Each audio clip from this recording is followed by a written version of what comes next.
is me sacred chronic ហើយណាស្រីតននេះបបងផងណាគុំយកសំរងទាំងត្រាប្រហាចិត្តបូរងដូចគូតាអ្នកណាក៏លងសំផស្សនេះគឺពីរនបូរងចំពោះសំរស់ស្នេហ៍ស្រីអូនក៏បានប្រគំស្លាប់អស់ជាច្រើនមកហើយនៅមិនមកចិត្តអូនហើយនេះហើយចិត្តអត់ព្រមទេអើពុំមកយ៉ាងសំមុនចិត្តស្រី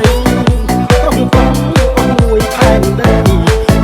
ជាខ្សែព្រោះស្នេហ៍អូនឬអើកាយមួយឆោតឆាយគេ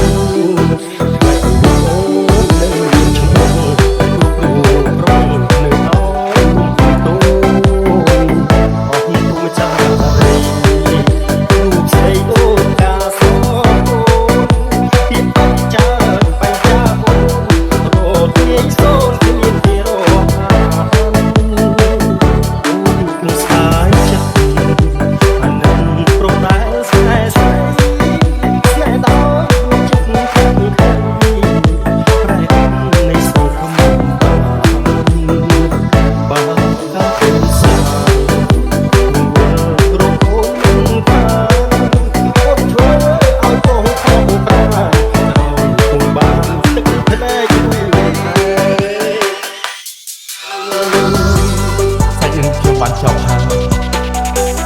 អ្នកខ្លះអាចនឹងគិតថារឿងខ្ញុំរំមិនទេអ្នកខ្លះអាចនឹងគិតថាមិនទំនងគ្រាន់តែជារឿងកំប្លែងសម្រាប់ខ្ញុំអ្នកយល់ថាយ៉ាងណាក៏មិនអីដែរអ្វីដែលសំខាន់នោះគឺជាតិនេះខ្ញុំបានជួបនេះទស្សនៈនេះមិនអាចបន្តក៏វាបានខ្លាចជាការចងចាំស្រស់ស្អាតបំផុតក្នុងជីវិតខ្ញុំ